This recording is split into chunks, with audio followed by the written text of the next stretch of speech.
தோழிகள் வந்தனர். வெற்றி நீட்டோனை வாசித்து மகிழ்ந்தனர். அந்த அழகிய ஆனந்த கண்ணீர் பொழிந்தாள். அப்போது எழுந்த மனிதன் வந்தானோ இளவச்சேரி சொல்வதற்கு. என்னருமை பின்பாவாய் கண்ணல்ல கலங்காதே, களச்சி கடைசி சேரி கேள் என்றான். அன்றோ மாவிளை தோரணம் கட்டி மனவிழா மேடை தன்னில் வாழ்விலே ஒன்றானோ என்று சொன்ன கண்ணாள் மார்பிலே நேர் தாங்கி நல்ல சாவிலே எழுதி விட்டான்.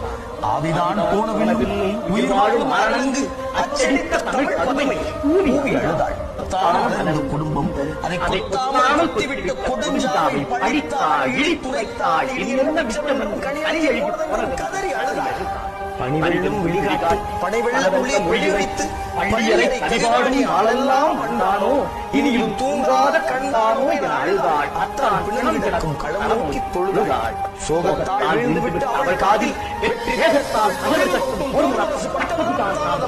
கெட்டதுதான் கெட்டதன் முடி